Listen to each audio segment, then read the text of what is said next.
आज हम लोग प्रश्नमाली 8.1 में चलते हैं, जो क्लास 10th के लिए बड़ा इंपॉर्टेंट चैप्टर है। यहाँ से आपके एग्जाम में क्वेश्चन जरूर आते हैं, ठीक है। तो आइए पहला क्वेश्चन पे चलते हैं। पहला क्वेश्चन है आपका कि त्रिभुज ABC में जिसका कोण B समकोण है, AB इक्वल टू 24 सेंटीमीटर और BC इक्वल टू 7 सेंटीमीटर है, निम्नलिखित का मान ज्ञात कीजिए या निकाल लें, ठीक है। जिसमें साइन A और कोस A का मान निकालना है, साइन C और कोस C का मान हम लोग को निकालना है इस क्वेश्चन में, ठीक है। तो इसको बनाने के लिए सबसे पहले एक समकोण त्रिभुज की रचना हम लोग करेंगे। समकोण त्रिभुज कैसा होता है, देखिए ये हो गया आपका समकोण त्रिभुज, ठीक है। ये आपका समकोण त्रिभुज है जिसमें आप लिख दीजिए A, यहाँ पर मान लीजिए B लिखते हैं और यहाँ पर C लिखते हैं। क्यों लिखे यहाँ पर देखिए, त्रिभुज ABC में बोला, त्रिभुज ABC में जिसका कोण B समकोण है, देखिए B समकोण है यानी B 90 डिग्री है, ठीक है। AB इक्वल टू 24 सेंटीमीटर है, तो A और B इक्वल टू कितना है, 24 सेंटीमीटर है। बोला है BC इक्वल टू 7 सेंटीमीटर, तो यहाँ पर BC इक्वल टू हो जाएगा 7 सेंटीमीटर, जबकि AC नहीं दिया है क्वेश्चन में, ठीक है। AC का मतलब कर्ण निकालना है, ये इसको हम लोग कर्ण बोलते हैं, इंग्लिश में हाइपोटेनिस बोलते हैं, ठीक है। और इसको आधार बोलते हैं और इसको लंब बोलते हैं, ठीक है। तो देखिए ये हम लोगों का आधार है, ये हम लोगों का लंब है और ये हम लोगों का कर्ण है, ठीक है। तो हम लोग को कर्ण निकालना है, तो सबसे पहले हम लोग निकालने के लिए लिखेंगे कि ABC, त्रिभुज ABC एक समकोण त्रिभुज है। हल करने समय क्या लिखेंगे, हल में लिखेंगे त्रिभुज ABC एक समकोण त्रिभुज है जिसका कोण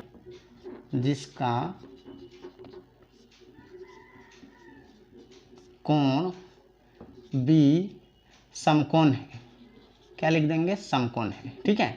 अब देखिए हम लोगों के पास जो क्वेश्चन में दिया है, यानी A और B का मान कितना दिया है, 24 सेंटीमीटर, तो यहाँ पे लिख देंगे AB इक्वल टू 24 सेंटीमीटर।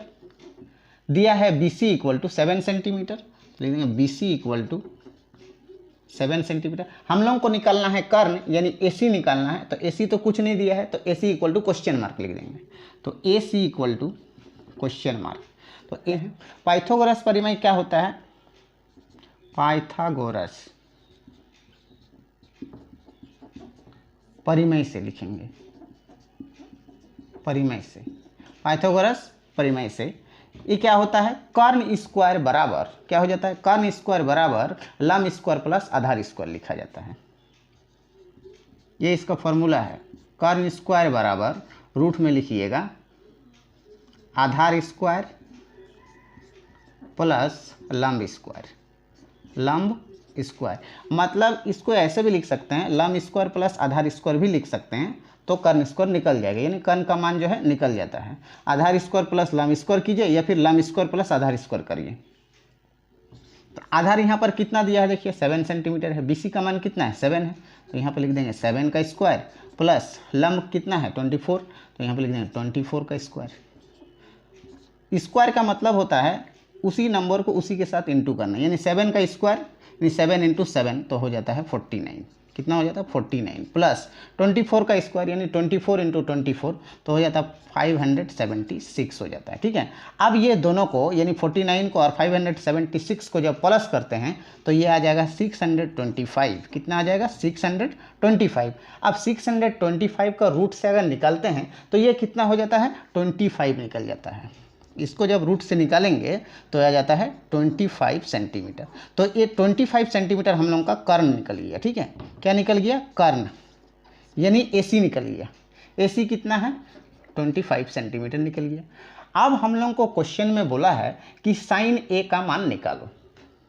लिखेंगे sine A equal to, sine A का फॉर्मूला क्या होता है, देखिए इसको बोलते हैं लंब, इसको बोलते हैं आधार और इसको बोलते हैं कर्ण, ठीक है। तो साइन का फॉर्मूला क्या होता है, लंब बटा कर्ण, क्या होता है P/H, इंग्लिश में बोलते हैं परपेंडिकुलर बाई हाइपोटेनिस, ठीक है। P/H यानी लंब बटा कर्ण, लंब बटा में कर्ण लिखते हैं। तो लंब कौन सा होगा और कर्ण कौन सा होगा, तो देखिए साइन A बोला है, इधर में थोड़ा सा हम बता रहे हैं, इसको समझिए थोड़ा सा। ये मान लीजिए समकोण त्रिभुज है, यहाँ पर लिखा है A, यहाँ पर लिखा है B और यहाँ पर लिखा है C। तो ये कोण A बोला है क्योंकि यहाँ पर लिखा है साइन A, मतलब कोण A को दर्शा रहा है, तो कोण A का जो बगल वाला भुजा होगा वही उसका लंब होता है, ठीक है।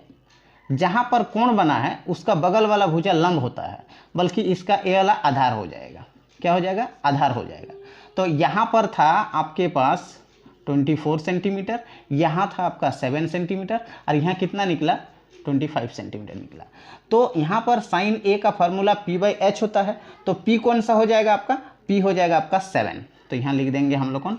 7/h का जगह 25, 7/25 आई है। ठीक है, तो साइन ए का मान निकल आया। अब हम लोग को निकालना है कोस ए का मान, तो कोस ए इक्वल टू लिख देंगे, कोस ए इक्वल टू B/h क्या होता है? B/h। कोस का फॉर्मूला क्या होता है? आधार बटा कर्ण, आधार बट्टा हो जाता है कर्ण। तो आधार कौन सा हो जाएगा? 24। तो आधार हो जाएगा आपका 24 और कर्ण हो जाएगा 25। ठीक है, ये निकल आया। तो कोस ए का मान भी निकल आया 24/25। अब हमको क्या निकालना है? साइन सी का मान निकालना है। तो साइन सी निकालने के लिए देखिए हम और एक त्रिभुज बना के समझा रहे हैं आपको, अलग अलग समझा देते हैं तो समझ में आ जाएगा। यहाँ पर लिखा है ए, यहाँ पर लिखा है बी, और यहाँ पर लिखा है सी। लिखा है ना वाला त्रिभुज में? ठीक है, तो यहाँ पर देखिए बोला है साइन सी, तो सी पर कोण बनेगा। देखिए सी पे कोण है, यानी हम बताएं कि जहाँ पर कोण बना है उसका बगल वाला भुजा लंब होगा। ए वाला लंब हो जाएगा, ए वाला अभी आधार हो जाएगा, और ए वाला तो कर्ण जैसा था वैसा ही रहेगा। यहाँ पर 25 सेंटीमीटर निकला हुआ है, और यहाँ पर कितना था? 24 था, और यहाँ पर 7 था। हम बोलें कि कोण सी, यानी सी का बगल वाला भुजा क्या होगा? लंब होगा। तो यहाँ पर कोस साइन सी और कोस सी का मान निकालना है। तो साइन सी का फार्मूला क्या हो जाएगा? देखिए लिखेंगे sine C equal to, sine का भी फार्मूला वही होता है P/h। लिखेंगे P/h लिखेंगे।